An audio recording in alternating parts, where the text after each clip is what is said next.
Hello comic fans, here's Earl Grey. Recently I've shown you my German translations of Alberto Breccia's and Hector Osterhell's Mort, Cinder, published in the early 90s by the German publisher Carlsen. And I got the comment that I should check out the fantagraphics version of the stuff because it would be way superior. Well, we check it out today.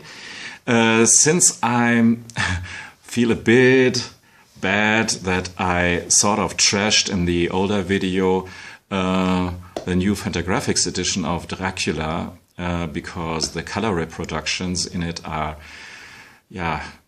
not as good as the much older German copy that I have, so that I would recommend first, maybe to check out my older video if you don't believe me, and secondly, get the German copy as long as you can get it, because it is way cheaper than the fantagraphics version, it is superior, and it is a silent comic, so it really shouldn't bother you if it is English or German, or whatever language you want to have. So, since this is, I think, a fans-only, real hardcore fans-only video, I will keep this unedited. So just bear with me and we see how long it will take. And I got a pretty bad contraption built up here at an unusual place because I felt the spontaneous urge just to do a video about it. Because, in fact, spoilers, this book here is way... It's just better than the old copies. And I don't want to judge Carlsen. They did great way in the 90s. And the awareness for this comic alone is much worth, in my opinion. But Fantagraphics did a lot differently than Carlsen and better, but I guess this comes with modern reprint possibilities. So,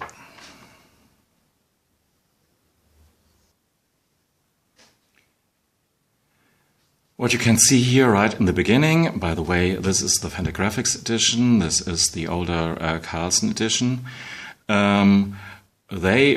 Fantagraphics reprinted all the different shades of gray between black and white, or a lot of them, while the older copy here has just amped up the contrast to 11, so it has a bit of a feel of a photocopy.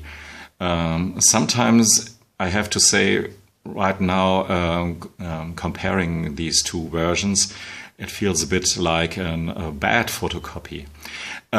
What's great about the older edition is that it is just a bit bigger, and this feels, I guess, a bit necessary. And if I had just one complaint with the Fantagraphics edition, why haven't they did this a bit bigger? But otherwise, you can see all these midtones and duotones and the very fine details of Alberto Breccia's art here in their full glory. And this continues all over the book. In fact, we have here the old antiquarian Ezra Winston. This is the older version. And just look at his leg. And when you see the leg in the newer Fantagraphics version, you see all these maybe brush strokes or pen strokes. It's hard to tell what Breccia actually has used here, but you see the different lines, the strokes that he did. And yeah, some panels really look almost new, like you have never seen them. I mean, as it is always with Alberto Breccia's art, you can always see new details in his art. And some details suddenly came to life or come to life with the new version. So look for this panel in which here Ezra Winston checks out this Scarabaeus and compare it with the new, in quotes, Scarabaeus. And this is true for lots of details in this comic here. For instance, we have here a view into his the room in the shop of Ezra, and here you have the more detailed version of that shop.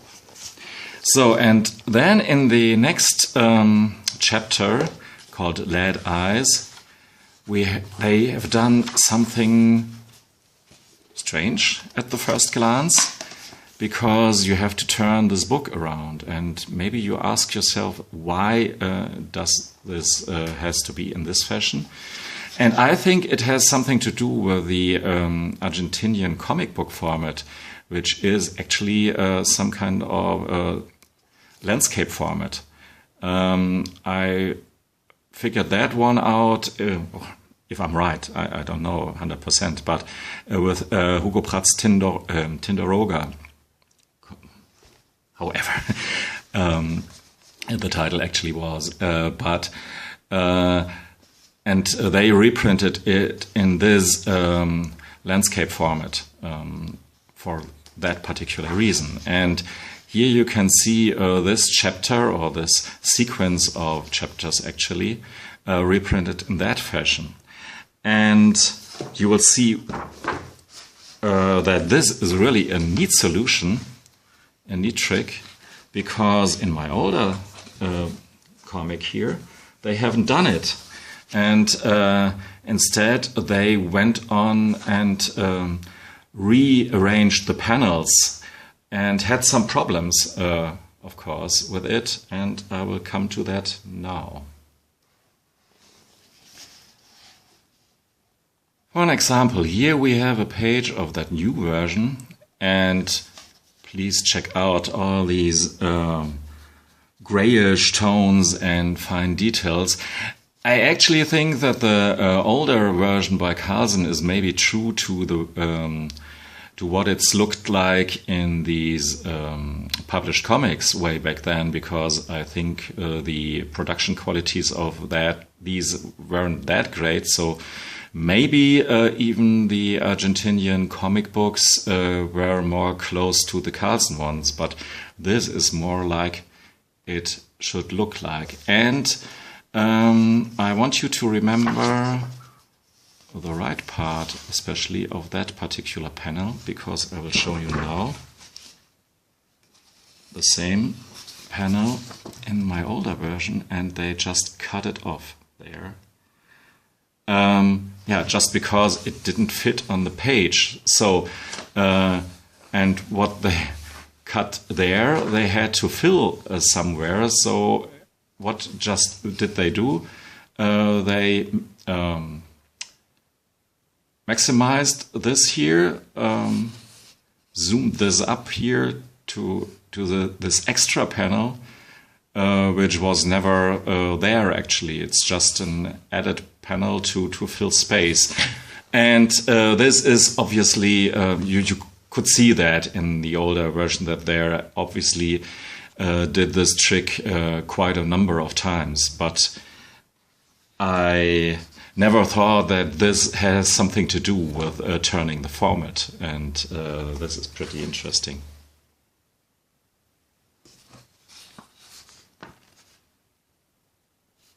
Here are other panels that really changed completely, or were just very rough in the old book here, with these three creepy guys with the lead eyes and our antiquarian.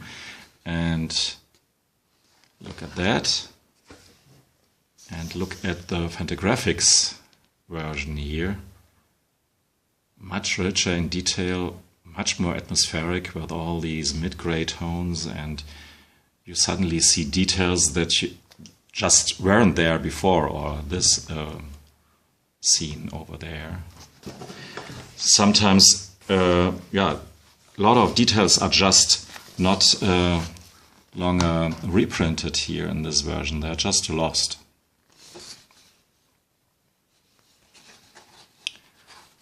Another panel that always puzzled me a bit was this guy here with the reflection of that spider amulet. I mean, in this version it's somehow there, but somehow you have to guess the rest of it. It becomes much clearer, in the far more superior reproduction by fantagraphics. Here you can really see that you have to see a spider in his glasses right there. And the differences between the two versions actually improve drastically when you have these scenes in the cemetery, with all these gray tones and shadows and fogs and collaged stuff here. It's really just better in this version. I mean, I will keep my older versions for sure, and in some panels it does make sense that there's the stark contrast between black and white, but sometimes it's just a bit too confusing and too muddled. Let's see, there were...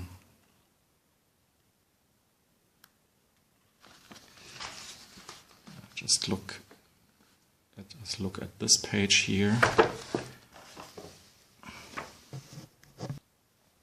Oh well, that's an example of a page in which actually not so much changed, because fantagraphics has here the same stark contrast between black and white as well, and supposedly some missing stuff there. Maybe the originals weren't there, don't know. But on some other pages, I really ask myself how I put up until now with my older copy here, because it really lacks a lot, and you compare it with the new, very atmospheric version here of the fantagraphics edition, especially something like this here. And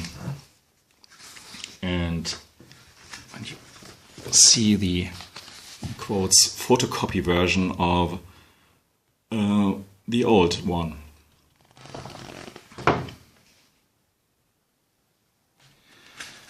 But the worst thing they've done in that old book here was just to cut off panels, and they did it again and again. Sometimes they split it, and sometimes they just left out good parts of panels.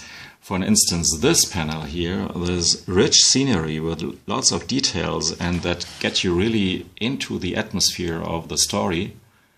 Yeah, what did they do here? I hope you can see it.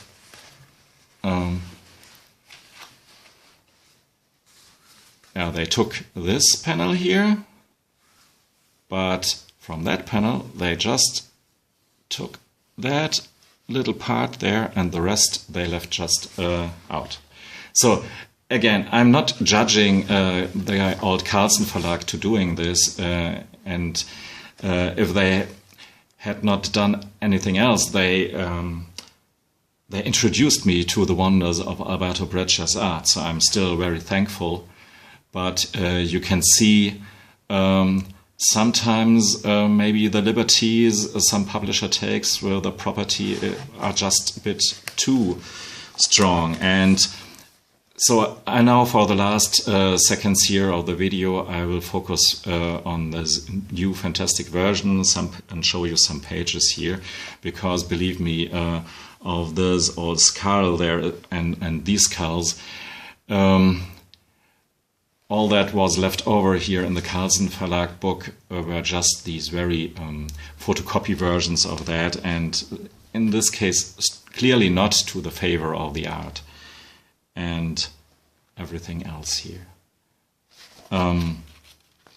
So really, thanks for giving me the hint that I have to get this in quotes new version of Corto Maltese. That's the stuff that I usually edit out, but anyhow.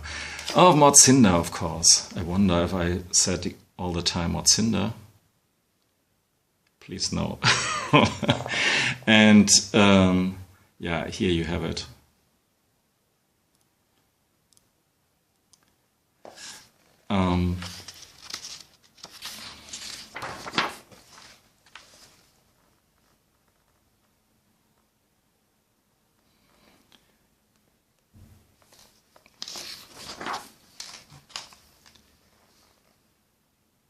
So some of these panels are just so beautiful, and the beauty wasn't destroyed, obviously, by Carlsen, the core of the beauty. So there's a reason why I've cherished all the stuff here for years and years.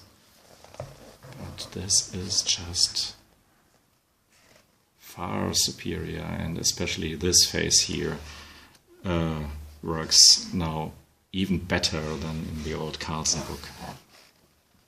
So yes, my strongest recommendations to get the book here, and even some of these cemetery scenes, like I said, they make more sense now, and you can figure out details that you haven't seen before.